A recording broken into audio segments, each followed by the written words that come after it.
Selamat pagi sahabat cerdas, bersama saya Kak Budi. Kini hadir di Sekolah Menengah Kejuruan 6 Ambon bersama dengan Pak Kepala Sekolah, Pak Dr. Andos Edward Lutemas MSI. Selamat pagi, Pak. Selamat pagi, Bung. Nah, pendidikan berperan penting bagi seluruh lapisan masyarakat, dari anak sampai ke orang tua. Bahkan pendidikan dapat berperan lebih penting dalam mengentaskan kemiskinan dan memberikan keterampilan kepada seluruh masyarakat melalui budaya belajar di sekolah. Nah, kali ini kami dari tim Balitekom hadir di SMK Negeri 6 Ambon ini untuk lebih mengenal lebih dekat tentang sekolah kejuruan, yaitu SMK Negeri 6 yang berada di kurang lebih 10 km dari pusat kota Ambon, yang berada tepat di Kelurahan Lateri. Gimana nih Pak kabar hari ini? Salam sehat Pak. Sehat, puji Tuhan. Amin Pak ya. Baik. Oke. Ini apa sih Pak visi misi daripada SMK Negeri 6 ini? Ya.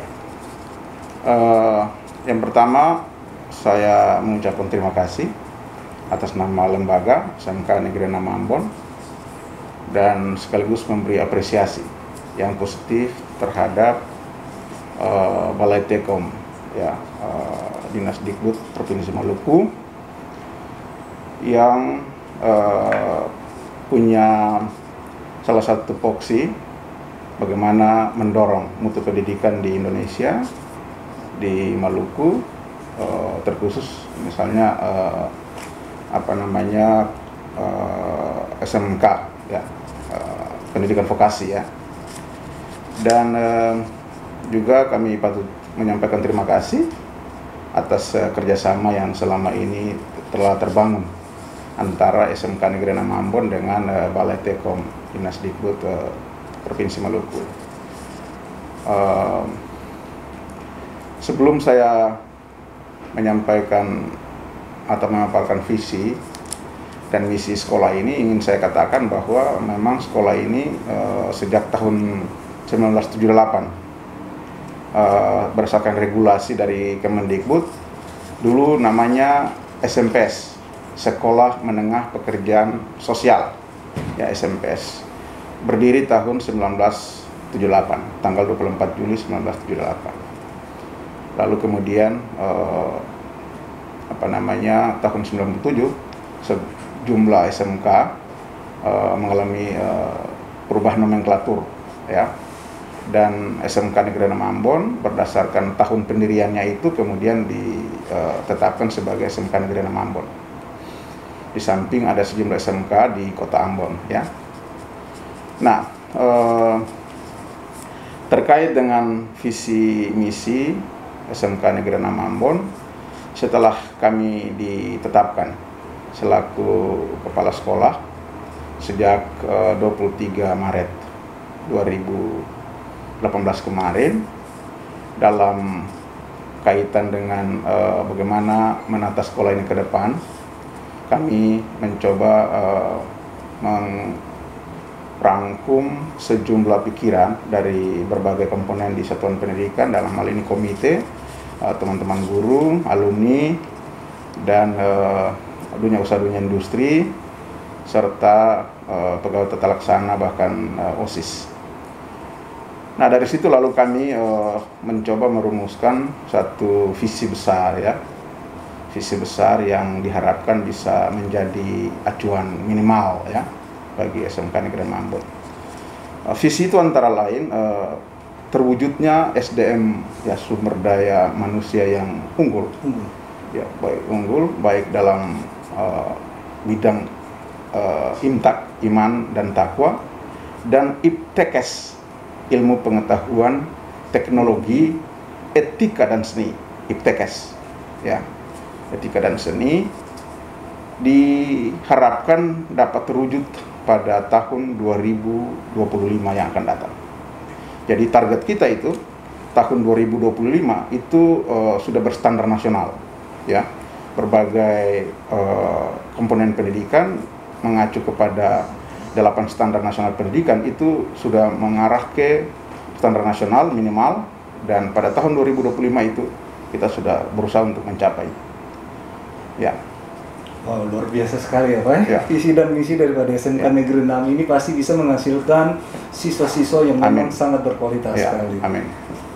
Baik Pak, kita lanjutkan. Baik. Nah, ini tindakan atau upaya apa yang dilakukan Bapak selaku kepala sekolah guna mencapai visi dan misi tersebut? Baik.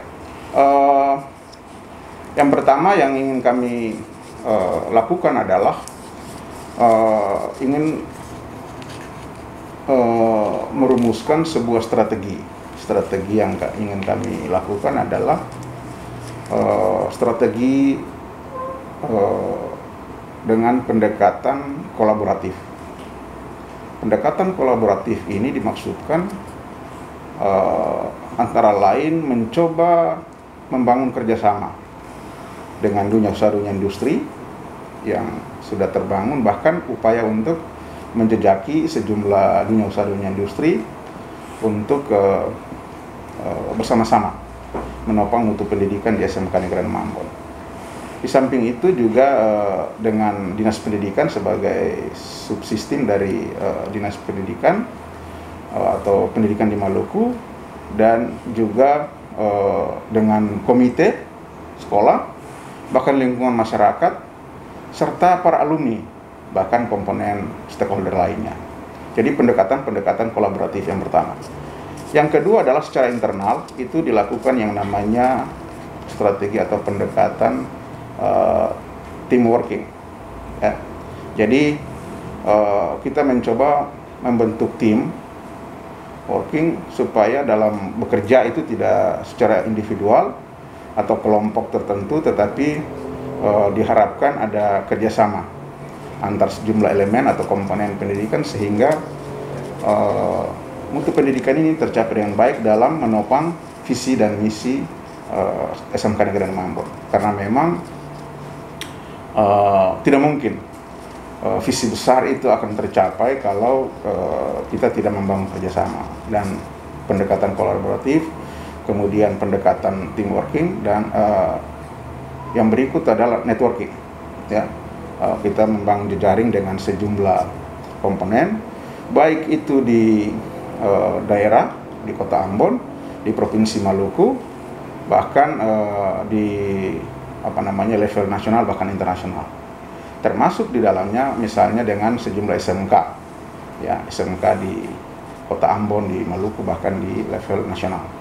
Karena memang kita mesti punya satu visi bersama supaya SDM yang mau kita hasilkan itu memiliki SDM yang unggul yang saya sebutkan tadi, terutama dalam kaitan dengan pengembangan vokasi. Ya, ini yang mesti kita lakukan. Jadi paling sedikit ada 3 pendekatan kolaboratif, pendekatan internal itu team working dan networking. Jadi memang dalam pendekatan networking itu atau team working itu selalu saja ada tim, misalnya tim multimedia. Saya sudah bentuk yang namanya tim manajemen multimedia. Ya, di samping ada multimedia pembelajaran yang dikoordinasikan langsung oleh ketua dan sekretaris jurusan. Juga misalnya kegiatan peningkatan atau pengembangan aplikasi di SMK Negeri 6 Ambon, itu ada saya bentuk yang namanya tim operator. Kalau di beberapa sekolah misalnya ada mungkin 1-2 operator. Kalau di sekolah ini dari 13 sampai 15 aplikasi yang harus kita kembangkan, itu berarti saya membutuhkan tim kerja untuk mendorong atau mempercepat aplikasi yang ada supaya SMK 6 Ambon tidak tertinggal. Ya. Baik, terima kasih Pak. Itu upaya-upaya ya yang dilakukan Pak Edward sendiri sebagai kepala sekolah ya untuk mencapai visi misi tersebut ya, dengan strategi-strategi pendidikan kolaboratif, internal ya, bahkan bentuk tim working dan networking. Luar biasa sekali Pak. Nah, yang berikut Pak, berapa jumlah bidang keahlian atau jurusan yang ada di SMK Negeri 6 ini Pak? Baik. Apa saja bidang-bidang keahlian atau jurusan-jurusan yang ada di SMK Negeri 6? Dari perspektif sejarah, kalau kita lihat SMK 6 Ambon yang dulu SMPS itu berdiri tahun 1978, ya, itu ada 2 jurusan. Yang pertama pelayanan sosial, yang kedua pengembangan masyarakat. Beberapa tahun kemudian ditambah lagi dengan 2 jurusan, jurusan pelayanan sosial medis dan pelayanan sosial koreksi. Medis itu di bidang kesehatan dan pelayanan koreksi di bidang hukum. Ya, itu satu-satunya SMK atau pekerjaan sosial di Maluku. Tidak ada di kabupaten kota lain selain di Ambon. Tahun 78. Dan sejumlah alumni telah bekerja di berbagai instansi baik negeri maupun swasta. Dan tahun 1978 mengalami regulasi, perubahan regulasi, lalu dari 4 itu menjadi satu jurusan namanya pekerjaan sosial. Kemudian pasca konflik 1999 kurang lebih tahun sekitar tahun 2004 sekolah ini mengalami keterpurukan dari sisi jumlah siswa. Nyaris mau ditutup oleh, kalau tidak salah, wali kota pada saat itu Pak Yohi Papilaya. Itu nomenklaturnya belum berubah ya? Belum berubah, belum. Karena nomenklatur tetap setelah tahun 97 itu, gitu. Jadi setelah satu jurusan ternyata peminatnya sedikit, mungkin karena kondisi konflik kemanusiaan yang melanda Maluku, sehingga kita mengalami keterpurukan dari sisi jumlah.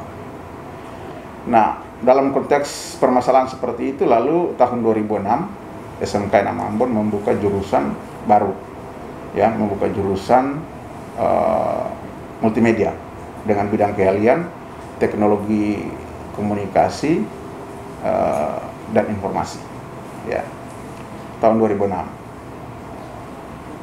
Itu berarti sudah 2 jurusan lagi dari 4 belum melebur menjadi 1 karena regulasi dari Kemendikbud.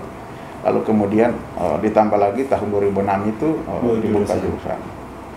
Kemudian terjadi pergantian kepala sekolah setelah kepala sekolah Pak Bob Sihaya itu memasuki Purnabakti dan diganti dengan Pak Yeri Tiweri tahun 2008, bulan April 2008. Nah, berbarengan dengan perkembangan waktu, tahun 2012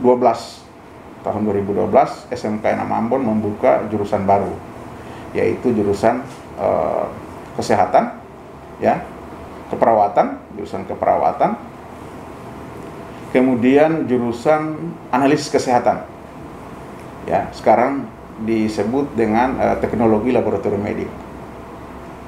Lalu kemudian 2 tahun kemudian kita buka lagi jurusan yang namanya jurusan akuntansi dan keuangan lembaga, ya, ya.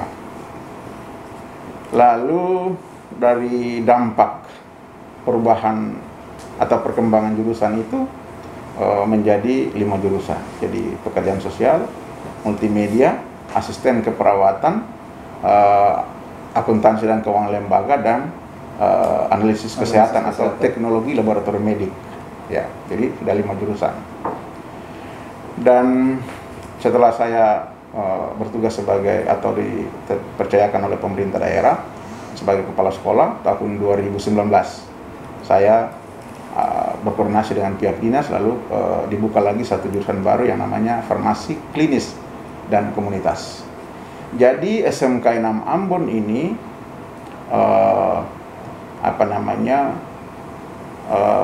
bidang keahliannya itu, kalau dalam spektrum SMK itu tahun 2018 itu ada 9 bidang keahlian, ya. Salah satu diantaranya atau beberapa diantaranya itu di SMK Enam Ambon itu ada 3. Yang pertama itu bidang kesehatan dan pekerjaan sosial, ya. Yang kemudian paket keahliannya itu pekerjaan sosial, asisten keperawatan, kemudian teknologi laboratorium medik, dan farmasi klinis komunitas. Ya. Itu 4 paket keahlian yang bernaung di bawah bidang keahlian kesehatan dan pekerjaan sosial. Kemudian bidang keahlian yang berikut dalam spektrum SMK itu, Direktorat SMK itu ada teknologi komunikasi dan informasi, itu bidang keahliannya. Lalu kemudian paket keahliannya adalah multimedia. Ya. Di samping juga ada misalnya teknik komputer jaringan, animasi dan sebagainya. Lalu kemudian bidang keahlian yang berikut adalah bidang keahlian bisnis, akuntansi dan keuangan lembaga. Ya, jadi paket keahlian di sini atau jurusan di sini yang namanya akuntansi dan keuangan lembaga. Jadi sudah 6. Tahun ini juga kami dalam koordinasi dengan Dinas Pendidikan dan Kebudayaan Provinsi Maluku, kami membuka lagi jurusan yang namanya caregiver. Caregiver itu di bawah bidang keahlian kesehatan dan pekerjaan sosial tadi. Caregiver ini lebih fokus kepada pelayanan lansia, ya lansia, karena memang dalam pasar kerja di dunia internasional itu sangat dibutuhkan tamatan-tamatan ini. Bahkan di beberapa tempat di daerah lain seperti di Semarang, ya, di Malang, ya, di Jakarta, di Bandung, itu tamatan SMK jurusan caregiver itu tidak mampu menjawab tuntutan pasar di internasional, di Jepang, di Australia, Jerman, dan beberapa negara lain. Karena itu sudah menjadi kebutuhan, dan dalam kaitan dengan peningkatan vokasi, kami setelah beberapa minggu kemarin kami diundang oleh Kementerian Sosial dalam pertemuan terkait dengan persiapan uji kompetensi kalian, uji sertifikasi kompetensi, bukan uji sertifikasi kompetensi atas kerjasama dengan BNSP. Lalu kemudian kami membuka lagi yang namanya caregiver. Jadi di SMK Ambon ini sudah 7 jurusan. Baik Pak, saya tahan dulu Pak. Jadi tadi Pak Kepala Sekolah sampaikan bahwa ada pelayanan sosial, ya, ada jurusan seperti itu. Nah, tadi juga disampaikan soal caregiver juga. Ya, caregiver. Apakah ini dia berbeda ya Pak? Dia tidak satu dengan jurusan yang sudah ada semenjak tahun 1978, karena memang di dunia kerja banyak yang siswa-siswa yang dulu nomenklaturnya belum berubah, masih SNPS, itu semuanya pada rata-rata semuanya ada di dinas-dinas sosial seperti Panti Jompo. Nah, apakah dengan caregiver ini sama untuk bisa menjawab seluruh permintaan yang ada di Kota Ambon saja dulu Pak untuk jurusan ini? Baik, makasih. Pertanyaan yang menarik. Mengacu kepada spektrum SMK oleh Direktorat SMK itu Kementerian Pendidikan dan Kebudayaan Jakarta, itu ada program keahlian yang kurun waktu itu 3 tahun dan ada yang 4 tahun studinya. Nah, caregiver ini 4 tahun sama dengan dulu itu pekerjaan sosial itu 4 tahun. Maaf, tadi saya lupa, rupanya SMPS itu Sekolah Menengah Pekerjaan Sosial itu masa studinya 4 tahun. 4 tahun, ya. Tetapi setelah tahun 97 itu lalu kemudian ditetapkan menjadi 3 tahun sampai sekarang. Khusus untuk caregiver ini, pertanyaan Bung tadi itu ada beberapa aspek kesamaannya, tetapi juga ada perbedaan. Dulu itu kalau misalnya pelayanan sosial koreksi, pengembangan masyarakat, dan pelayanan sosial medis, itu dia mengacu kepada 4 okupasi atau 4 kompetensi. Yang pertama itu pelayanan anak, kemudian yang kedua itu pelayanan lansia, pelayanan disabilitas, dan pelayanan nafsa. Ya. Nah, itu 4 tahun zaman itu, lalu kemudian dia menangani khusus untuk 4 okupasi atau 4 aspek ini. Ya. Tetapi kalau caregiver itu dia khusus melayani lansia. Ya, lansia dan disabilitas. Kalau kemudian ada usia lansia yang mengalami kondisi disabilitas, ya gitu. Jadi dia lebih fokus gitu. Sedangkan pelayanan anak tidak. Caregiver itu melayani 2. Berarti caregiver 2 dari 4 aspek tadi dia hanya ambil 2 ya Pak ya? Karena lebih fokus. Ya. Sedangkan pekerjaan sosial yang 3 tahun itu termasuk 4 tahun yang dulu dia bisa menangani pelayanan 4 okupasi atau 4 kompetensi itu. Caregiver lebih pada lansia dan disabilitas. Ya. Gitu. Baik, sahabat cerdas, luar biasa sekali ya dengan Pak Dr. Andus Edward Luturmas MSc selaku Kepala Sekolah SMK Negeri 6 Ambon. Luar biasa sekali ya. Jadi bagi sahabat cerdas ya, adik-adik sahabat cerdas semua yang ingin bergabung dengan SMK Negeri 6, boleh saja langsung mendaftar ya di SMK Negeri 6. Masih menerima ya, masih PPDB jalan Pak ya? PPDB untuk gelombang pertama sudah ditutup, sekarang kita tetap membuka gelombang kedua ya sampai pertengahan Juli. Karena memang SMK tidak mengenal yang namanya zonasi. Kita harus memberi ruang yang terbuka bagi generasi bangsa yang ada di Maluku, terutama di kabupaten kota, yang mungkin saja punya minat ke pekerjaan sosial atau kompetensi kalian yang tidak ada di kabupaten kota, mereka berhak untuk melanjutkan studi di SMK Negeri Ambon. Dan memang benar sekali Pak Edward bahwa memang untuk 11 kabupaten kota yang menyangkut dengan kejuruan yang ada di Provinsi Maluku, memang untuk pelayanan sosial mungkin di SMK Negeri 6 saja yang mungkin ada, yang semenjak dari tahun 1978, sehingga memang sudah menghasilkan alumni-alumni yang memang banyak sekali di dunia kerja, khusus di bidang sosial, dan memang banyak sekali yang alumninya dari SMPS. Dan luar biasa sekali Pak dengan seluruh jumlah bidang keahlian yang ada di SMK, dan memang saya tertarik sekali sahabat cerdas, makanya saya mengajak sahabat cerdas semua untuk adik-adik kita yang ada di jenjang SMP yang baru saja lulus ingin mendaftar ke SMK Negeri 6, boleh silakan di gelombang kedua dengan jurusan-jurusan yang tadi sudah disampaikan oleh Pak Kepala Sekolah sendiri selaku penanggung jawab di SMK Negeri 6 ini. Bang, minum dulu? Oh ya, minum silakan. Ya.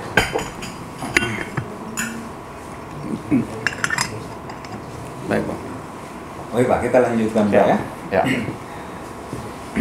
Dengan bidang keahlian yang ada nih Pak di SMK Negeri 6 ini, apakah ketersediaan tenaga pengajar itu sudah mendukung apa Pak? Mungkin masih kurang atau sudah memang SDM-nya sudah siap untuk bersaing di dunia pendidikan khususnya SMK yang ada di Provinsi Maluku? Baik, yang pertama memang persoalan secara nasional itu sedang terjadi yang namanya regulasi ya, rekrutmen CPNS, terjadi moratorium ya, beberapa tahun lalu, kemudian untuk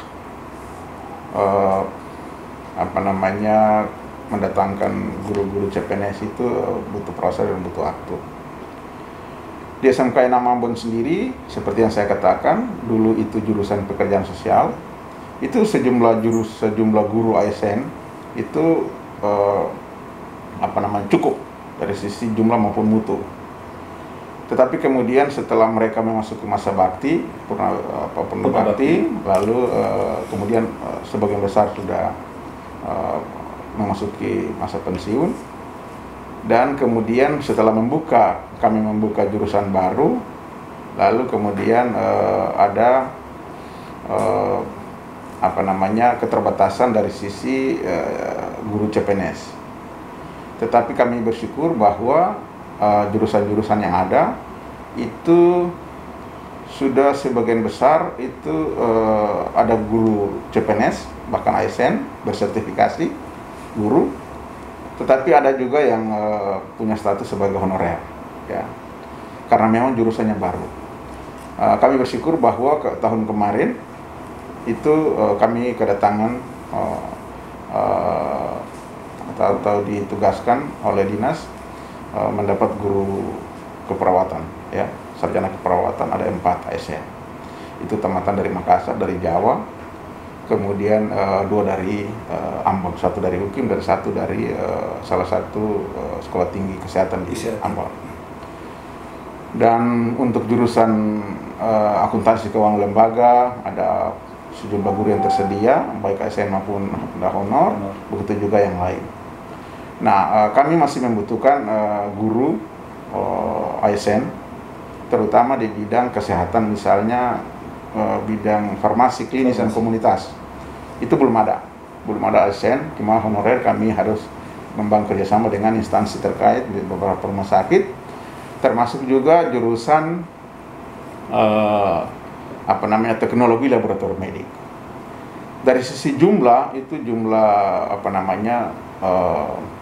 guru yang ada di SMK Enam Ambon ini sudah cukup relatif baik ya, dari sejumlah maupun mutu. Jumlah sekarang sudah 77 guru ya, 77 guru, ada 28 guru honor yang masuk data Dapodik, dan ada 6 yang belum masuk data Dapodik, dan itu penghasilan mereka ditanggulangi oleh dana komite sekolah, dan yang lain itu ASN. Di samping juga ada beberapa pegawai yang juga honorer, termasuk ada ASN. Jadi dari sisi status itu memang kami sangat mendambahkan guru ASN, sehingga paling sedikit mengurangi beban anggaran yang selama ini dikeluarkan dari dana BOS oleh sekolah. Ya, dikeluarkan oleh sekolah, baik dari sumber dana BOS, dana BOSDA maupun dana komite. Dan karena itu mudah-mudahan ke depan kami tetap yakin bahwa karena ini sekolah negeri, maka tetap menjadi perhatian khusus bagi Dinas Pendidikan dan Kebudayaan Provinsi Maluku. Luar biasa sekali Pak, dengan jumlah 77 guru yang ada di SMK Negeri 6 ini, kita yakin bahwa tetap mendukung seluruh proses pembelajaran yang ada di SMK 6 ini. Selanjutnya Pak, selain proses pembelajaran yang dilakukan bersama tenaga pengajar yang berkompeten nih Pak, dengan bidang-bidang keahlian masing-masing, tentunya pihak sekolah atau SMK Negeri 6 ini memberikan kesempatan belajar juga bagi pelajar di instansi-instansi terkait atau prakerin yang biasa kita. Nah, tahapan-tahapan prakerinnya itu seperti apa Pak? Baik, terima kasih. Sebelum saya menjawab pertanyaan Bung ini, saya ingin tambahkan terkait dengan kapasitas guru di SMK Enam Ambon, baik itu yang berstatus ASN maupun honorer itu datang dari berbagai latar belakang disiplin ilmu, bahkan perguruan tinggi. Ada yang tamatan atau jebolan beberapa universitas di Jawa, termasuk Universitas Kristen Indonesia Universitas Kristen Satu Wacana, ya, UKSW Salatiga.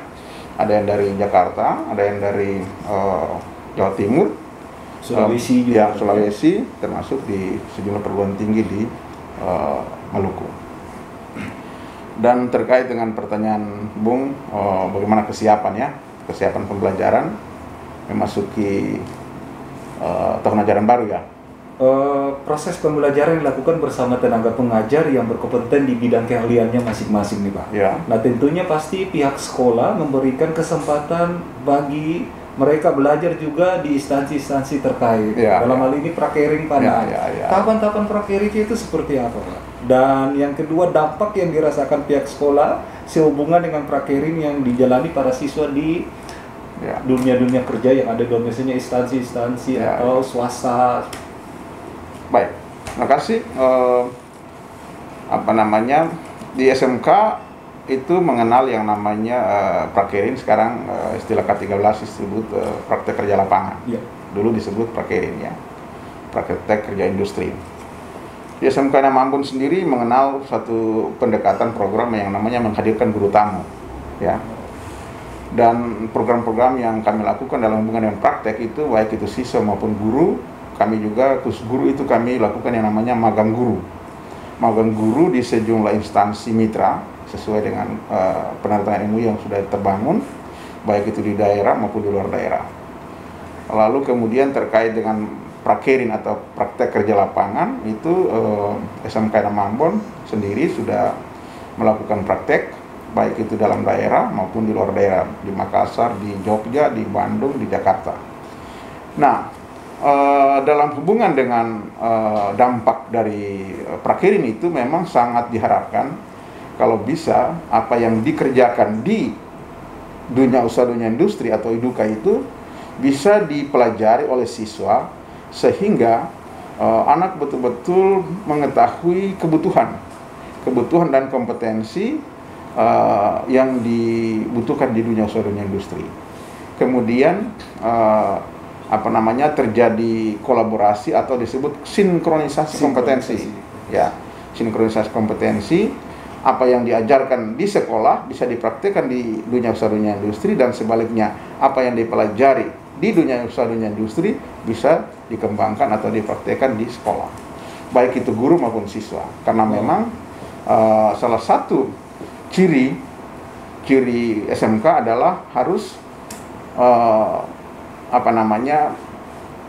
membangun kerjasama atau sinkronisasi kompetensi, sehingga SMK itu tidak boleh menghasilkan lulusan yang tidak bisa menjawab kebutuhan dunia usaha dan industri. Harus sinkron. Mungkin beda sedikit dengan SMA di situ ya. Karena itu sejak saya menjadi kepala sekolah tahun 2018, itu tahun 2019 kami sudah lakukan yang namanya penyusunan kurikulum kompetensi kalian, ya, penyusunan kurikulum kompetensi. Ini tidak banyak SMK melakukan penyusunan. Di situ kami ingin membangun kerjasama dengan sejumlah dunia usaha, dunia industri untuk menyepakati kira-kira kompetensi apa yang memang dipelajari di satuan pendidikan dalam hal di SMK, dan apa yang mesti dipelajari atau dipraktikkan di dunia usaha dan industri. Begitupun sebaliknya, kami juga telah mengundang sejumlah instruktur atau guru tamu dari dunia usaha dunia industri untuk memberikan penguatan kompetensi atau kapasitas kepada guru maupun kepada pihak siswa, supaya memang mereka betul-betul qualified pada waktunya. Baik Pak Edward, saya tertarik tadi dengan penjelasan Pak menyangkut dengan prakiring ini. Jadi prakiring atau PKL ya, yang tadi disampaikan oleh Pak Edward sendiri untuk siswa. Tapi saya tertarik di sini, guru-guru di sini juga diberikan kesempatan untuk bisa magang di instansi-instansi terkait ya, atau mitra-mitra daripada sekolah ini, dan itu sangat luar biasa Pak. Sehingga guru-guru juga bisa menghasilkan kompetensi yang luar biasa dan bisa mengaplikasikan itu kepada siswa. Dan Pak Kepala Sekolah tadi juga sendiri mengatakan bahwa ada guru-guru tamu juga luar biasa. Luar biasa. Istilah menghadirkan guru tamu. Jadi ada instruktur atau dari dunia industri. Ya, itu kita hadirkan, kita sebut dalam kurikulum itu disebut menghadirkan guru tamu. Wah, luar biasa Pak. Jadi itu dampak-dampak yang dirasakan dari pihak sekolah ya Pak, sehubungan dengan PKL yang dijalani siswa maupun magang yang dijalani oleh guru-guru yang ada di SMK 6 ini. Wah, luar biasa. Jadi intinya sebelum anak-anak berpraktek itu kita sudah membangun kerjasama dan menghadirkan guru tamu dari dunia usaha dan industri, sekaligus memberikan penguatan atau pembekalan sebelum anak-anak turun. Dan pada saat anak-anak turun, bahkan pasca anak-anak itu turun, itu diharapkan turun, maksudnya praktek itu juga harus ada kesinambungan, sehingga kita harapkan menciptakan ketuntasan kompetensi pembelajaran atau pembelajaran kompetensi yang berbasis kompetensi. Dan bahkan kami di sini punya yang namanya teaching factory, ya. Teaching factory itu khusus untuk multimedia yang ada di sana, diupayakan supaya apa yang tercipta atau menjadi kebutuhan di dunia usaha dunia industri itu dihadirkan, paling sedikit dihadirkan dalam proses pembelajaran di sekolah khusus untuk multimedia. Peralatannya juga sudah cukup atas bantuan Kemendikbud ya. Ini juga ke depan akan kita upayakan juga untuk kompetensi keahlian yang lain. Ke depan akan, bahkan dalam tahun ini kami berkomitmen untuk membenahi lagi TEVA itu di bidang pekerjaan sosial. Kami akan buka yang namanya tempat penitipan anak. Wow, ya, TPA. Ya, TPA. Ya. Baik Pak Edward tadi sudah menjelaskan tentang tahapan maupun dampak-dampak yang tadi sudah disampaikan ya dari siswa maupun guru yang ada di SMK 6 ini.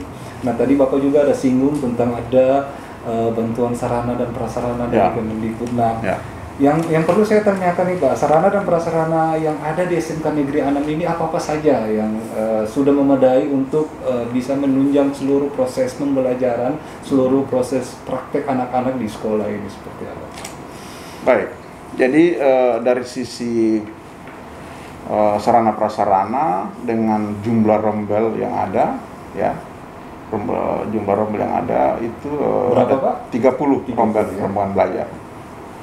Lalu kemudian jumlah kelas baru 18 ruang teori. 18 ruang teori dan ada 5 ruang praktek. Nah, dari sisi ruang belajar dan ruang teori dan ruang praktek tentu tidak cukup untuk dilakukan proses pembelajaran secara efektif dan efisien. Jadi belum memadai juga? Belum memadai, ya. Kami juga sudah mengusulkan itu ke pihak Dinas Pendidikan dan Kementerian Pendidikan. Minimalnya harus berapa Pak? Atau maksimalnya harus berapa Pak? Kalau tadi ruang teorinya 18, ruang prakteknya 5, minimal atau maksimalnya harus berapa Pak untuk menjawab ini? Ya, idealnya itu Pak, satu rombel itu satu ruang kelas, itu ideal. Jadi kami harus dapat yang namanya 30 rombel. 30 rombel. Ya. Jadi kurang lebih 12 lagi, 12 rombel lagi. Ya. Tapi kami bersyukur hampir setiap tahun kami dapat ruangannya. Setelah saya jadi kepala sekolah, saya juga lobby di Jakarta dan dapat 2 ruangan tahun 2018. Luar biasa Pak. Di 2019 kami dapat yang namanya ruang praktek siswa untuk multimedia. Ya. Dan saya lihat di aplikasi itu SMK Enam Ambon juga masuk dalam skenario 5.000 SMK dalam implementasi revitalisasi SMK. Mudah-mudahan tahun SMK 6 termasuk Pak? Ya, SMK 6 termasuk ke dalam skenario Kemendikbud atau bidang Direktorat Vokasi. Mudah-mudahan di tahun-tahun yang akan datang antara tahun 2020 sampai 2024 sesuai aplikasi. Mudah-mudahan di 4 tahun itu direalisasi Pak ya. Di samping itu juga ada yang mesti dikembangkan, itu yang namanya RPS, ruang praktek siswa. RPS. Ya, RPS, ruang praktek siswa di samping laboratorium. Nah, kami punya laboratorium ada 3 laboratorium keperawatan, ada laboratorium multimedia, dan ada laboratorium akuntansi. Dan ke depan mudah-mudahan bidang kompetensi lain akan kita kembangkan. Dan juga ada RPS. Nah, gitu. Jadi ada juga kemarin saya sudah dikontak oleh pihak Dinas Pendidikan, mudah-mudahan ada bantuan terkait dengan laboratorium komputer, laboratorium bahasa, laboratorium fisika, kimia, dan biologi. Itu sudah menjadi rancangan dari Dinas Pendidikan, dan mudah-mudahan ke depan fasilitas-fasilitas ini akan kita kembangkan, termasuk yang namanya TEFA tadi, TEFA di bidang pekerjaan sosial. Kita akan buka, misalnya ke depan akan kita kembangkan yang namanya hotel lansia. Ya, lahan sudah kita siapkan, dan dalam komunikasi semacam penampungan begitu. Ya, jadi kalau di Inakaka itu beda lagi, di Tresnawerda itu beda lagi, karena itu mereka nginap. Tetapi di sini lebih pada misalnya penitipan saja. Ya, jadi misalnya ada anaknya mau berangkat ke luar daerah, atau ada sibuk dengan silakan titip beberapa hari sampai minggu, silakan gitu ya. Itu akan kita siapkan. Sudah dalam rancangan ya. Jadi dalam perspektif SMK itu paling sedikit ada 3 ruang yang harus siapkan: ruang teori, ruang laboratorium, dan kemudian ruang praktek siswa. RPS tadi. Ya, RPS. Ini yang memang harus dibedakan. Kadang orang berasumsi bahwa laboratorium itu ruang praktek, padahal itu RPS. RPS. Itu. Ya, kita sudah dapat fasilitas ruang praktek siswa untuk kompetensi kalian multimedia dengan sejumlah fasilitas dan mobiliernya. Ini kami patut menyampaikan terima kasih kepada Dinas Pendidikan dan Kebudayaan Provinsi Maluku dan Kementerian. Direncana berapa RPS Pak yang ada SMP? Ya, sesuai dengan kompetensi kalian itu. Ya, jadi satu kompetensi kalian harus punya ruang teori yang cukup, kemudian ruang laboratorium dan ruang praktek siswa. Bahkan mestinya setiap angkatan, setiap tingkatan, kelas 1, misalnya kelas 1 jurusan multimedia, itu harus punya RPS dan laboratorium sendiri. Sehingga pada saat jam praktek itu mereka harus masuk di ruang praktek, ya, di lab. Jadi jangan tunggu kakak-kakak mereka kelas 2, kelas 3 menggunakan, baru keluar baru mereka pakai, tidak. Jadi setiap tingkatan itu mesti ada ruang praktek, ruang lab, dan ruang teori. Nah, lahan kami di sini cukup luas, kurang lebih 1,6 hektar, ya. Dan kami kira kalau ke depan dalam pengembangan SMK untuk menjawab 3 aspek tadi, baik itu ruang teori, ruang praktek, dan ruang lab, itu kami kira ke depan masih bisa, peningkatan vokasi dan kompetensi siswa semakin baik. Saya semakin ingin tertarik Pak, mau lihat-lihat labnya nanti. Silakan. Oke. Memang paling sedikit bisa lewat CCTV, ada beberapa ruang yang sudah tergambar gitu ya. Biasa kalau kita search di Google Pak untuk SMK 6 ini, itu biasa luasnya search di Google hanya 1 hektar. Ya. Nah, tapi tadi Pak Kepala Sekolah sampaikan bahwa luasnya kurang lebih 1,6 hektar dan bisa membangun banyak-banyak ruangan untuk seluruh kebutuhan yang ada di SMK 6. Nah ini Pak, di belakang kita ini kan banyak ini prestasi-prestasi yang diukir lewat piagam banyak nih Pak. Nah, ini prestasi apa saja nih Pak yang diraih oleh SMK Negeri 6, baik itu prestasi sekolah, prestasi tenaga pengajar, ataupun prestasi dari pelajar atau siswa itu sendiri? Baik. Banyak sekali nih Pak. Ya. Yang pertama, kalau banding dengan beberapa sekolah yang sangat spektakuler, mungkin tidak sebanding ya. Tapi dalam keterbatasan sarana prasarana, baik itu di bidang olahraga, seni dan akademik, saya kira kita patut bersyukur bahwa SMK 6 Ambon tidak ketinggalan dalam upaya persaingan merebut prestasi. Nah, ternyata di SMK 6 Ambon ini juga memiliki keunikan tersendiri. Apa saja itu Pak keunikannya? Keunikan antara lain itu dalam proses pembelajaran kita kembangkan yang namanya 2 bidang. Yang pertama bidang teori akademik, dan yang berikut bidang pengembangan. Jadi pembelajaran kita di sini pembelajaran di bidang akademik teoritis, dan kemudian di samping itu ada praktek-praktek di laboratorium, lalu ada yang disebut dengan pengembangan diri. Kegiatan pengembangan diri atau disebut ekskul, ya. Ada intrakurikuler dan ekstrakurikuler. Ya, itu kegiatannya sebelum masa pandemik ini kita lakukan setiap hari Sabtu. Nah, bidang garapannya atau bidang kegiatannya itu di ekskul itu ada 3. Yang pertama itu bidang akademik, yang kedua bidang olahraga, dan yang ketiga bidang seni. Bidang akademik itu antara lain karya tulis, pengetahuan komputer, kemudian bahasa Jerman, ya, bahasa Inggris, bahasa Indonesia, mata-mata pelajaran ujian nasional. Kemudian di samping itu ada karya tulis, ya, masuk dalam bidang akademik. Kemudian di bidang seni, ada seni tari, seni musik, kemudian suara juga ya, seni suara, dan beberapa bidang seni lainnya.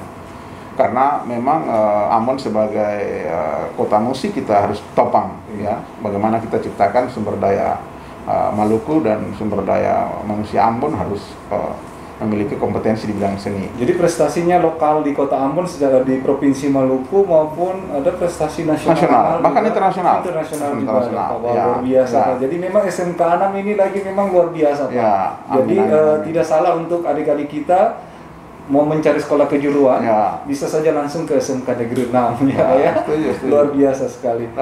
Saya tambah sedikit, Bung.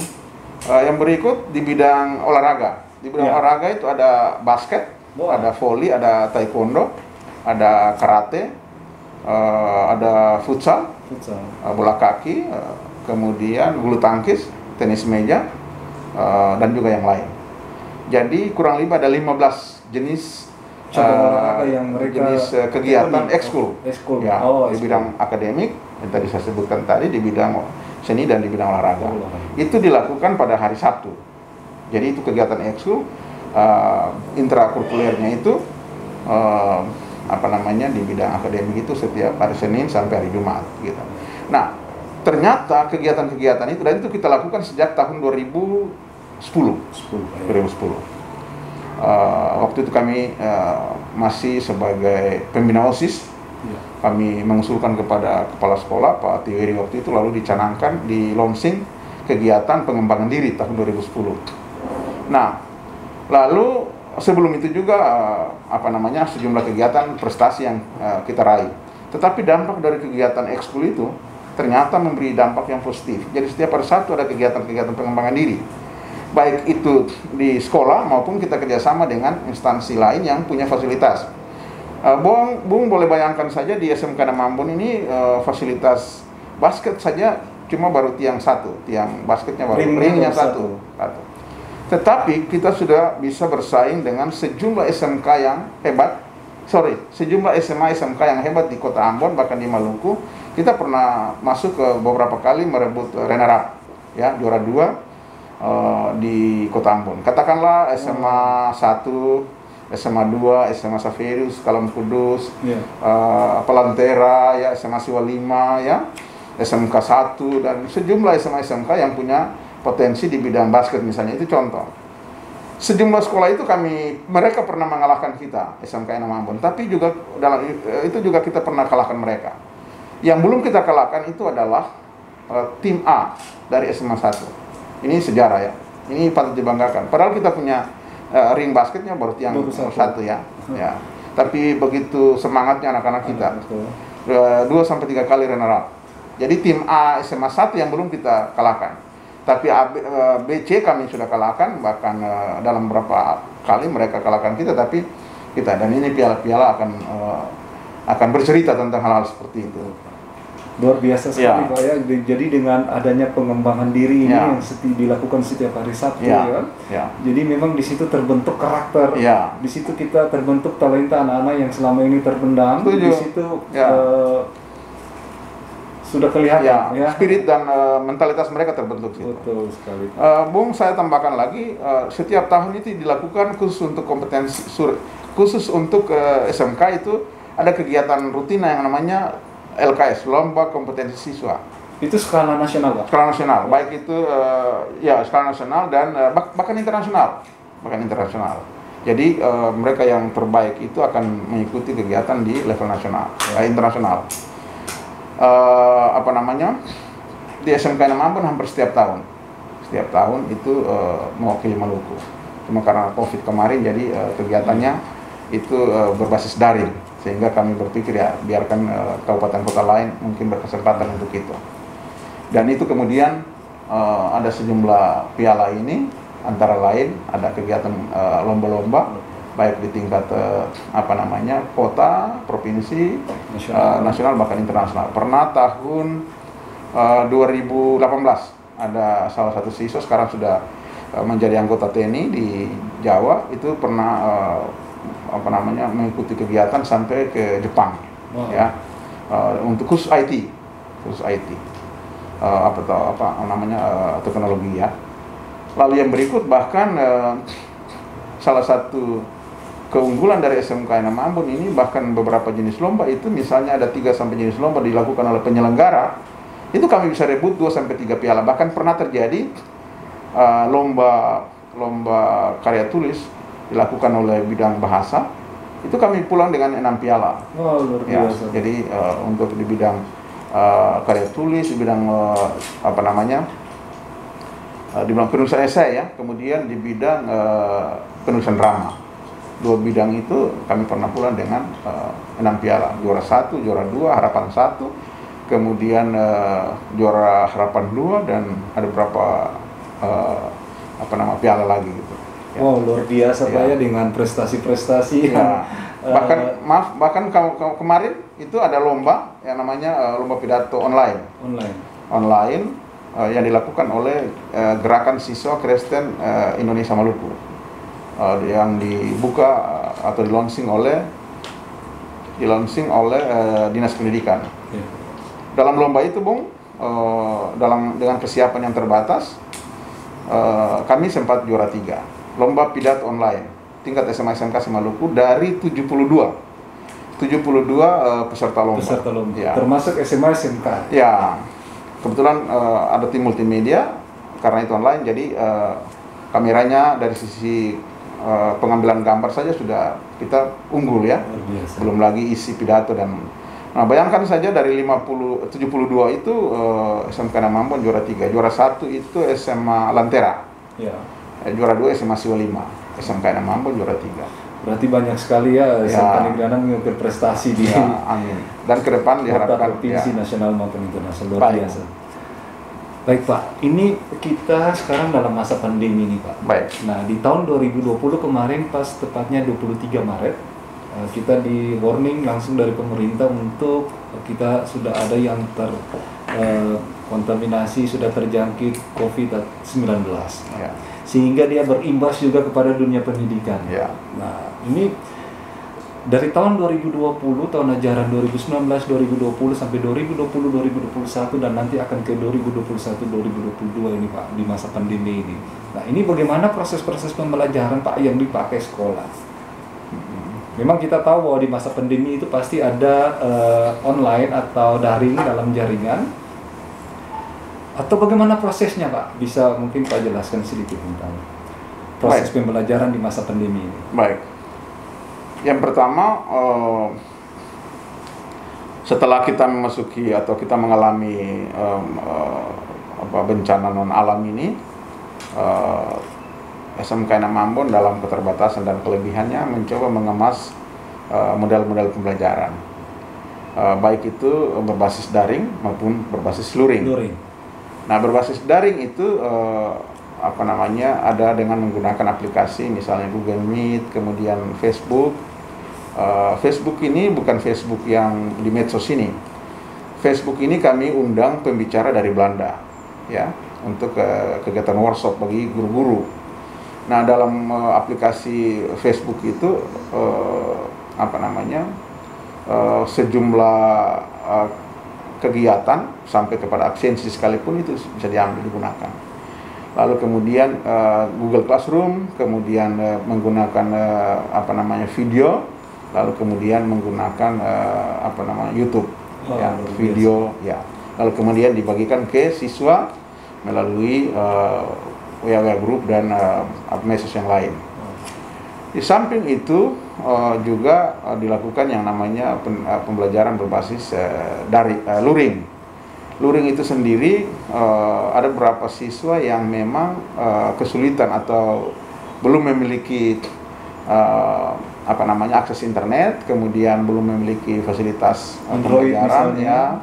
Itu mereka diundang untuk mengambil materi-materi pembelajaran yang dikemas dalam modul itu. Ya, dikemas dalam modul. Kemudian juga ada permasalahan-permasalahan yang dialami oleh siswa, itu kami lakukan yang namanya home visit. Home visit, sejumlah guru termasuk terutama wali-wali kelas melakukan kunjungan rumah untuk mendeteksi atau melakukan asesmen terhadap kondisi anak-anak, bahkan semua anak, baik itu yang sudah terlibat dalam pembelajaran berbasis daring maupun berbasis luring.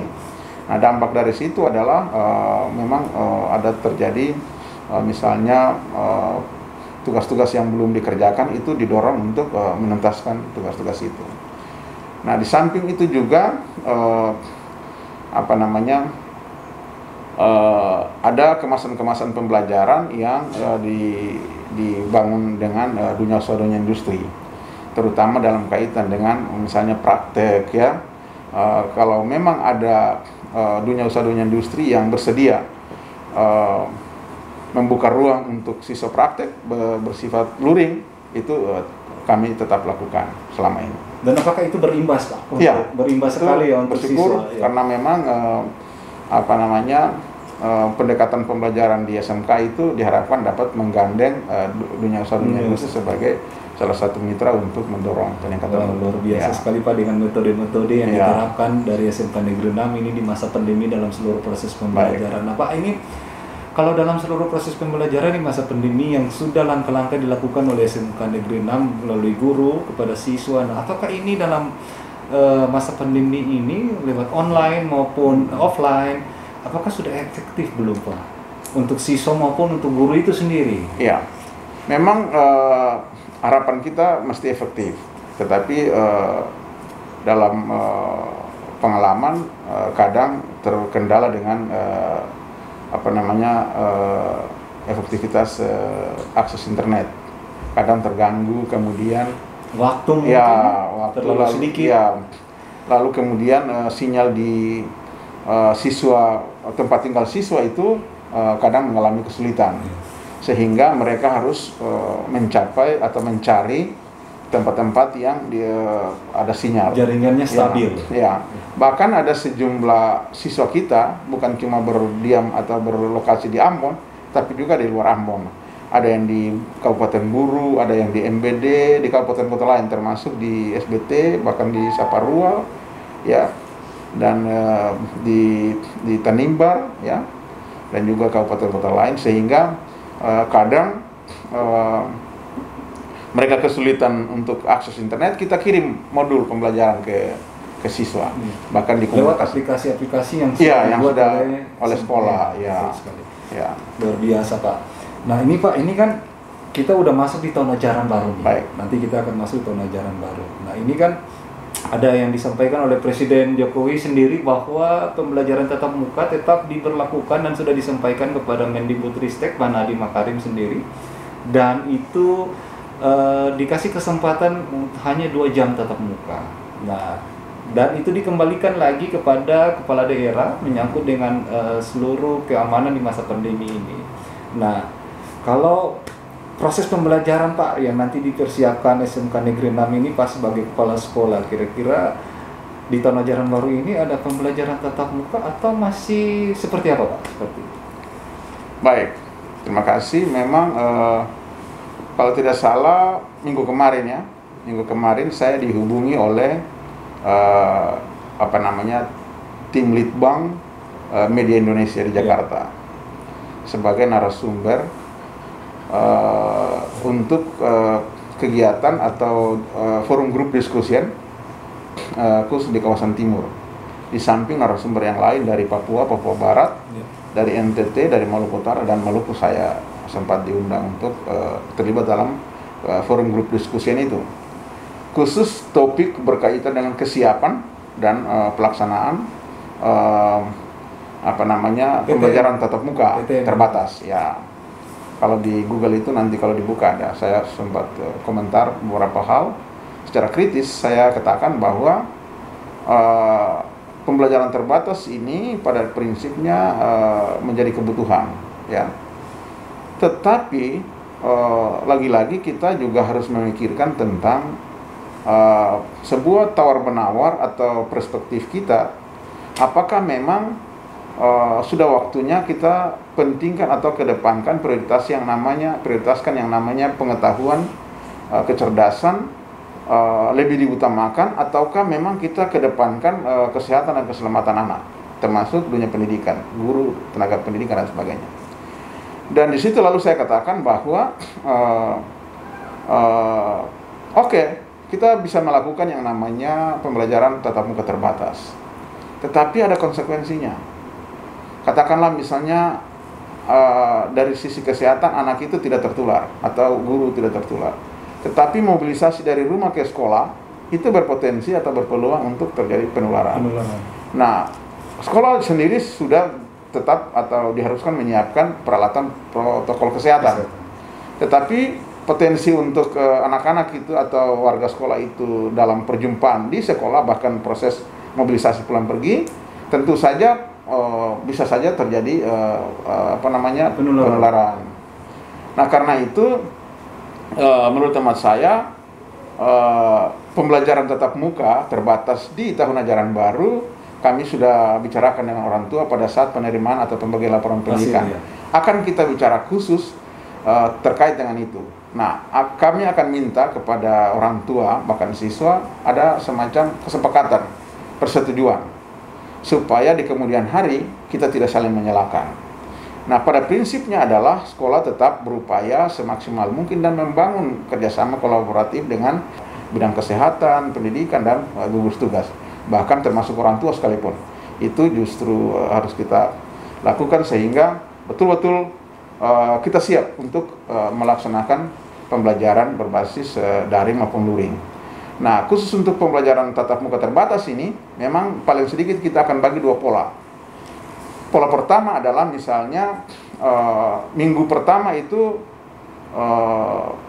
katakanlah kalau maksimalnya 50%, itu berarti kelompok 1 itu mengikuti pembelajaran tatap muka terbatas ya. Yang 50% lagi itu daring. Begitupun sebaliknya minggu kedua yang tadi di daring masuk di luring dan luring ke daring. Betul. Itu kami sudah siap. Supaya jangan ketertinggalan pelajaran. Nah, persoalannya adalah nanti pada saat praktek itu memang kalau dari sisi daring saja itu dianggap kurang maksimal. Karena itu pembelajaran tatap muka terbatas ini sangat dibutuhkan. Kami kira sudah waktunya tergantung dari niat baik dan komitmen persetujuan orang tua dan siswa sendiri. Ini yang paling penting. Yang sampai di kemudian hari sekolah disalahkan atau pemerintah disalahkan atau pihak lain disalahkan. Ya, Wow, itu yang harus kami antisipasi. Baik Pak Edward selaku pimpinan SMK Negeri 6 Ambon ini, tadi sudah disampaikan bahwa seluruh persiapan daring nanti pada saat tahun ajaran baru dan bahkan juga sudah mempersiapkan untuk proses pembelajaran tatap muka, tinggal menunggu regulasi dari Dinas Pendidikan terkait. Karena itu nanti dikembalikan ke masing-masing kepala daerah. Ya. Dan memang itu semuanya sudah dipersiapkan luar biasa sekali, Pak. Nah Pak, apakah selama ini untuk kelulusan tiap bidang keahlian nih Pak, mencapai hasil yang memuaskan atau hasilnya kurang memuaskan di masa pandemi ini maupun sebelum masa pandemi Pak? Baik. Terkait dengan output atau jebolan SMK 6 Ambon ini memang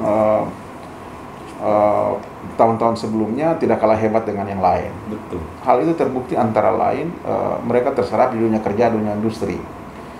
Bahkan tahun 2019 ujian nasional ya berbasis komputer itu SMK 6 Ambon nilai tertinggi di Maluku untuk bidang studi bahasa Indonesia. Mencapai nilai tertinggi 98. Salah satu prestasi juga Pak. Ya, untuk bahasa Indonesia di Maluku khusus SMK. Sedangkan matematika itu dari Kabupaten Buru kalau tidak salah. Ada juga untuk bahasa Inggris itu kalau tidak salah dari SMK 1 Ambon. Itu sebelum pandemi Pak ya? Sebelum pandemi, tahun 2019 itu. Bahkan sebelumnya juga kami pernah di kota ini nilai tertinggi. Ya, nilai tertinggi. Untuk ujian nasional Pak, ya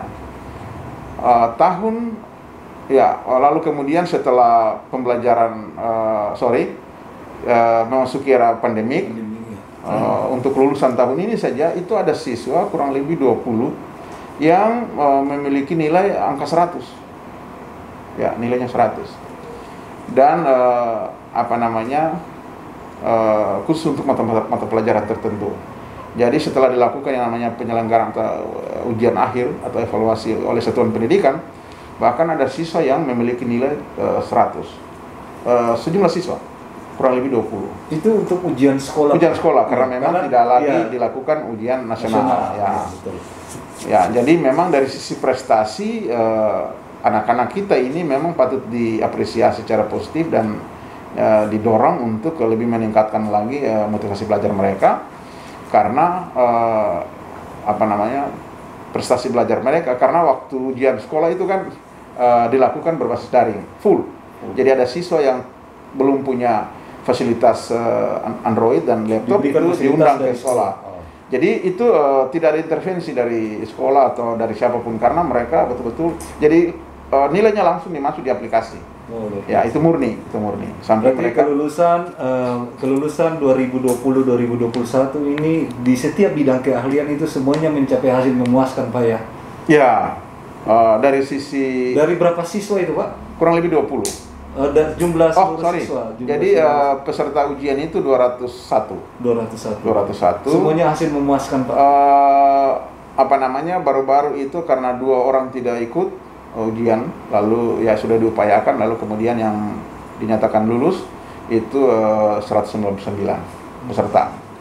Lalu dari sisi presentasi 99, belum mencapai 100% belum, ya? Karena memang ada 2 siswa yang menyatakan tidak mengikuti ujian. Menyatakan tidak mengikuti ujian.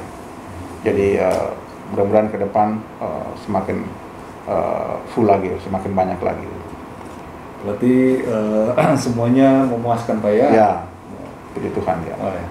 Nah ini Pak, yang membedakan dari SMK Negeri 6 dengan sekolah-sekolah kejuruan lain yang ada di Kota Ambon nih, apa sih Pak yang membedakan sendiri?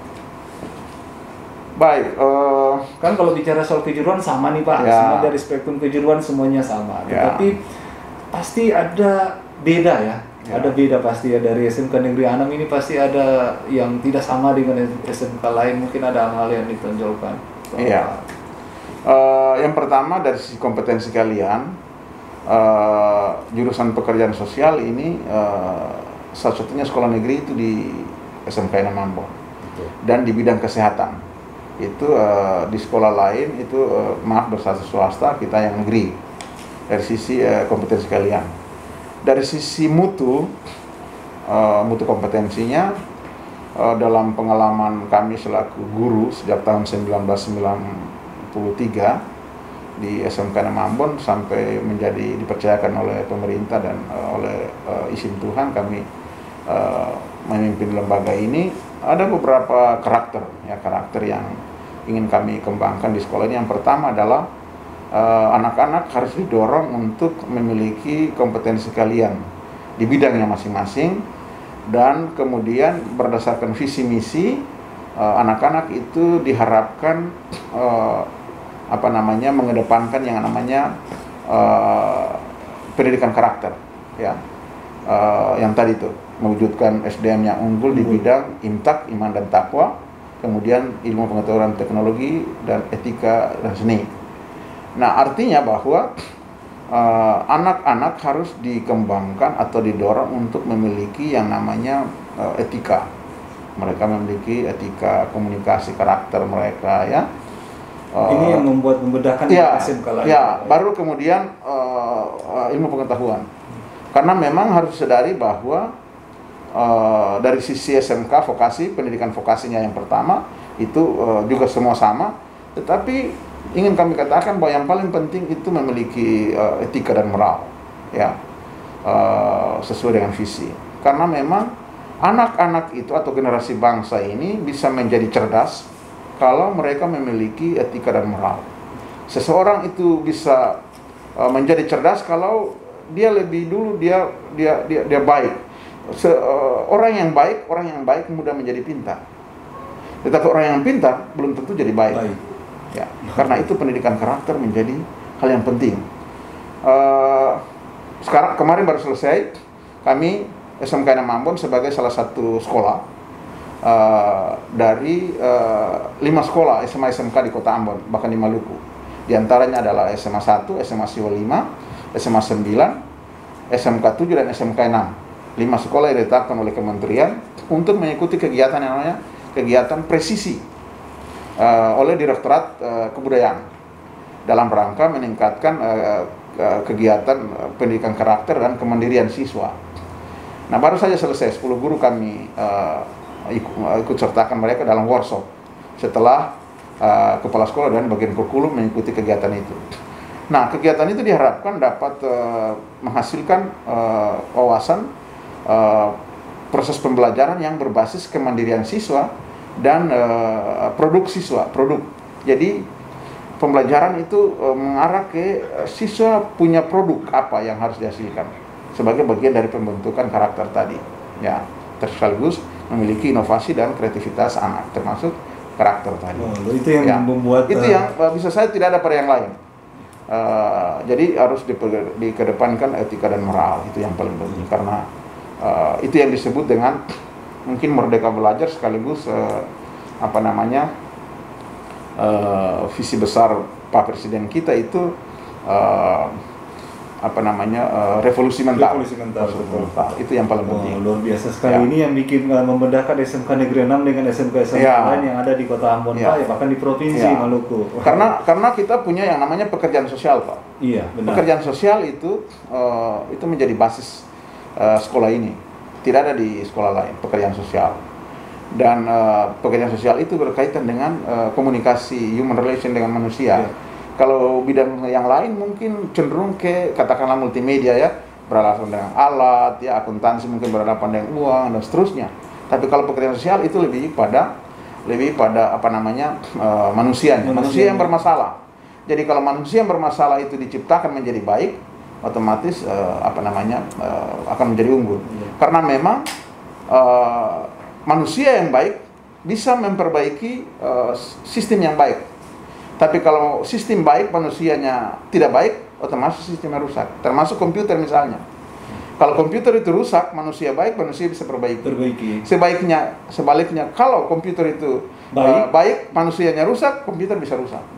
Jadi itu harus dimulai dengan karakter, moral, etik dan sebagainya. Itu yang harus Itu Luar yang harus biasa, Pak. ya. Ya, itu yang dijelaskan Pak Edward sendiri, Ya. itu yang membedakan ya, Ya, dari ya. SMK Negeri 6 dengan sekolah-sekolah kejuruan Ya. ini ada di Kota Ambon maupun di provinsi ini. Ya. Nah ini Pak, tadi Bapak sudah jelaskan banyak ya tentang visi misi, tentang prestasi-prestasi, tentang bagaimana proses pembelajarannya Pak. Nah ini kita udah masuk tahun ajaran baru. Tadi Bapak ada singgung juga menyangkut sudah penerimaan siswa baru, penerimaan peserta didik baru, gelombang pertama sudah selesai, dan ini akan masuk dalam proses ke gelombang kedua. Ya.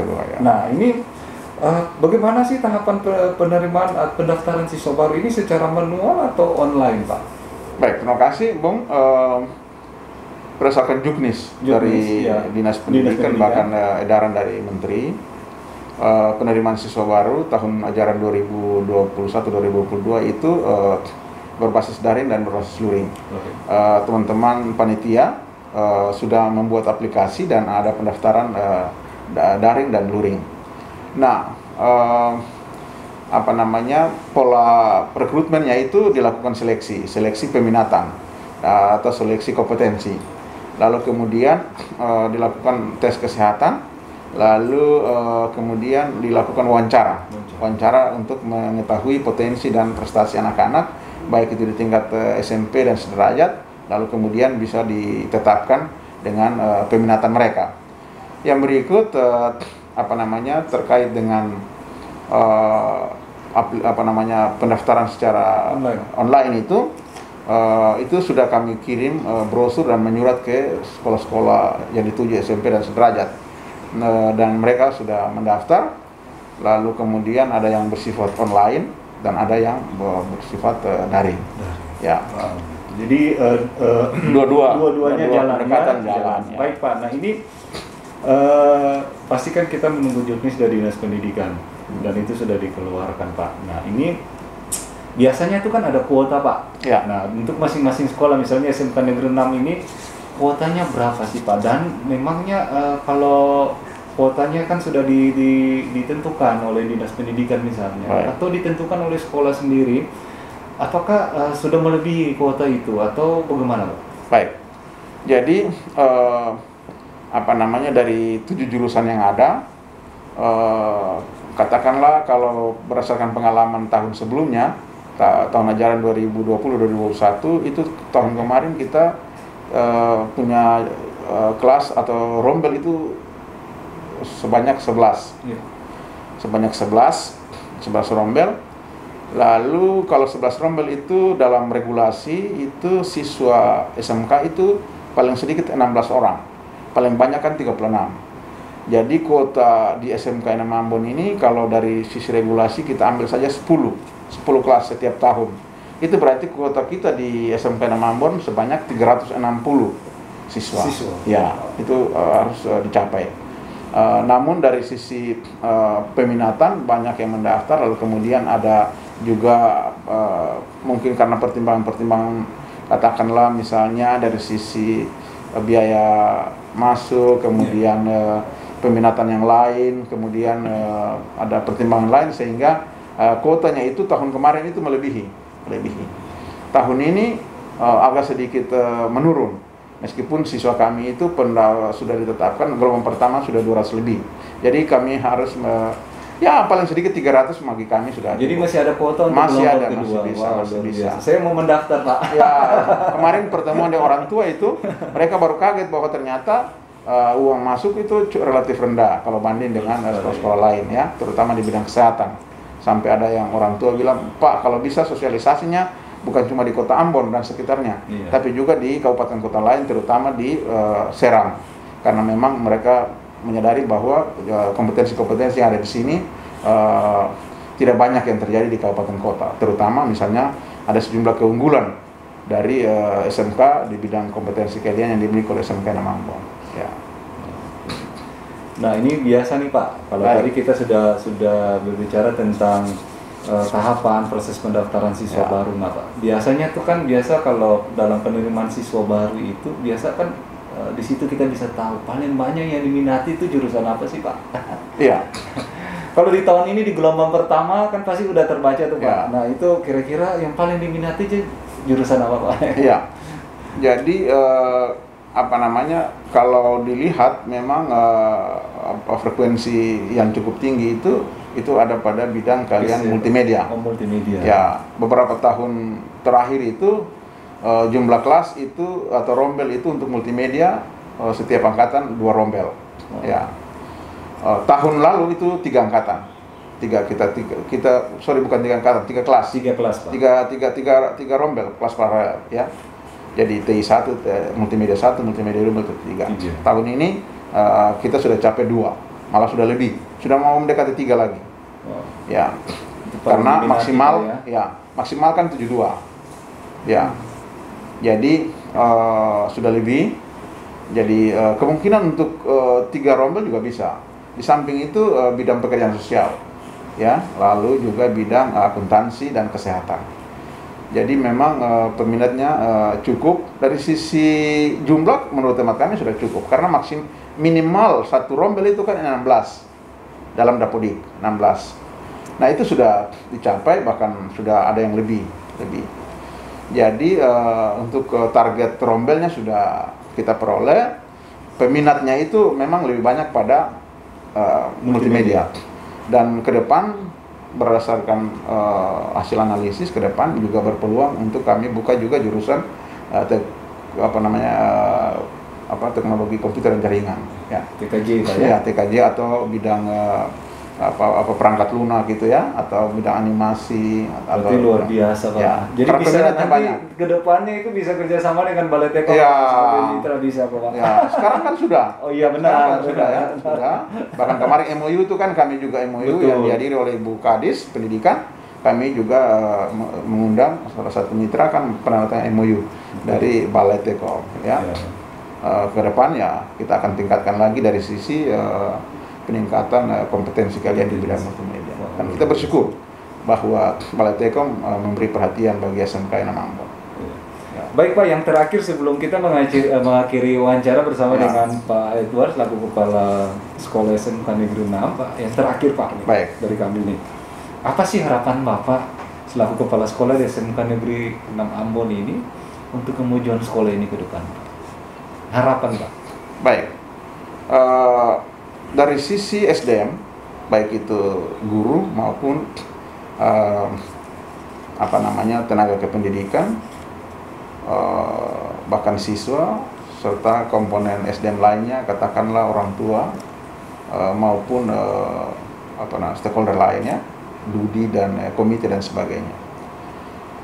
Harapan kita atau harapan kami adalah kita tingkatkan yang namanya partisipasi, ya, partisipasi agar sama-sama membangun komitmen menopang mutu pendidikan. Karena pendidikan itu pada prinsipnya memiliki multidimensional, banyak persoalan yang tidak bisa diselesaikan hanya dengan salah satu pendekatan atau salah satu komponen sistem yang ada. Mesti ada kolaborasi dari sejumlah komponen sistem itu. Jadi tingkat partisipasi, jadi mesti menjemput bola, jangan menunggu bola. Misalnya saya ambil contoh, dalam peningkatan peminatan atau kompetensi di SMK Enam Ambon, salah satu wujud proaktif adalah Balai Teknik sebagai mitra SMK Enam Ambon begitu peduli ingin mempromosikan atau ingin membangun kerjasama, membuka wawasan bersama untuk melihat visi dan misi atau melihat sepak terjang dari SMK Enam Ambon ke depan. Jadi tingkat partisipasi dan kemauan untuk meningkatkan mutu itu sangat penting. Itu harapan Bapak ya. Itu satu. Yang kedua, dari sisi sistem, dari pendekatan sistem, diharapkan ada komitmen bersama untuk menyatukan persepsi bahwa memang salah satu komponen sistem kalau tidak jalan, maka tentu saja akan melumpuhkan sistem pendidikan secara keseluruhan. Saya ambil contoh misalnya pihak alumni atau pihak orang tua, kalau tidak menyadari bahwa mereka adalah bagian dari komponen sistem, maka bisa saja mempengaruhi proses untuk mencapai ide atau visi dari satuan pendidikan ini. Karena semua komponen sistem itu punya tujuan yang sama. Dari sisi sarana prasarana, kami kira ke depan diharapkan ada upaya-upaya atau kemauan bersama, terutama dari dari satuan pendidikan untuk mencoba meningkatkan mutu pendidikan yang lebih baik. Ya. Oh, biasa. Itu harapan Bapak ya? Ya. Harapan Pak sebagai pimpinan di SMK Negeri 6 Ya. Ambon ini, yang pertama tingkat partisipasi. Menopang pendidikan Ya. ini, dan yang kedua sistem ya. Yang harus tertata. Sistem ya. Sistem untuk menyatukan persepsi bersama. Wah, luar biasa Pak. SMK 6 ini dengan harapan Bapak ke depan. Dan bagi sahabat cerdas semua, Kak Bundi mengajak sahabat cerdas semua, bagi adik-adik semua yang ada di baru saja selesai di pendidikan sekolah menengah pertama dan ini melanjutkan ke sekolah menengah atas atau kejuruan, boleh langsung mendaftar di SMK Negeri 6. Luar biasa, karena banyak sekali jurusan-jurusan atau keahlian-keahlian yang tidak kalah dengan bersaing dengan SMK-SMK yang ada di Provinsi Maluku maupun yang ada di Indonesia. Luar biasa sekali Pak. Bung, saya tambah satu, karena memang SMK 6 Ambon ini lahir dari pengalaman pergulatan dan pergumulannya itu, lalu mengerucut dalam satu komitmen namanya moto SMK 6 Ambon. Nah ya, motonya apa Pak? Ya. Ini motonya nih. Moto itu prestasi menepis sesal. Prestasi menepis sesal, SMK Negeri 6 Ambon mengubah pasir menjadi mutiara. Wow. Ya. Artinya dulu itu kalau orang datang bersekolah di SMK 6 Ambon itu punya asumsi bahkan kesan bahwa mengapa sekolah di SMK 6 Ambon? Ya mungkin saya dari sisi sarana dan prasarana itu belum memadai dalam standar tertentu. Tetapi setelah mereka sekolah di sini, kekesalan mereka ditepis, diabaikan. Prestasi menepis sesal. Mereka punya kekesalan diabaikan karena sekolah ini punya orientasi prestasi. Dan prestasi-prestasi baik di bidang akademik, seni dan olahraga itu yang kemudian menepis kekesalan itu. Mengapa? Karena SMK 6 Ambon mampu mengubah pasir. Pasir artinya input yang datang, ya, itu mereka tidak bermimpi atau tidak punya harapan bahwa mereka bisa juara, tapi kami bisa menciptakan mereka, membentuk mereka, mendorong mereka, memotivasi mereka untuk memiliki kemauan merebut prestasi sebagai tujuan bersama, dan mudah-mudahan lewat kegiatan-kegiatan mereka merebut prestasi dan kami bisa ciptakan mereka menjadi orang-orang yang mutiara. Apalagi mutiara yang datang sebagai input, kami akan membentuk mereka menjadi emas berlian sebagai anak bangsa. Wah, luar biasa. Ini juga moto ini juga merupakan harapan juga Pak ya, luar biasa. Dan memang waktu kita udah terbatas Pak. Terima kasih, mohon maaf kita harus mengakhiri pertemuan dengan Pak Ekors. Tapi saya tertarik Pak dengan merubah pasir menjadi mutiara. Luar biasa lewat moto itu. Jadi seluruh siswa yang ada di SMK 6 ini ketika mereka mengikuti dunia pendidikan di SMK Negeri 6 ini, mereka akan dirubah untuk menjadi siswa-siswa yang berkompetensi dan bisa bersaing di dunia industri di luar. Saya Kak Budi, saya akan mengakhiri seluruh percakapan ini dengan Pak Edward Luthermas MSI selaku Kepala Sekolah SMK Negeri 6 Ambon. Kami akan pamit dari ruang dengar sahabat cerdas semua, dan dari TV Maluku Cerdas semua, Kak Budi akan kembali lagi dengan perbincangan dengan narasumber yang ada di dinas-dinas pendidikan maupun yang ada di instansi-instansi pendidikan maupun yang ada di sekolah SMA SMK yang ada di Provinsi Maluku. Amato dan salam Maluku Cerdas. Terima kasih Bang. Baik. Terima kasih Pak. Terima kasih. Mohon maaf lebih kurangnya.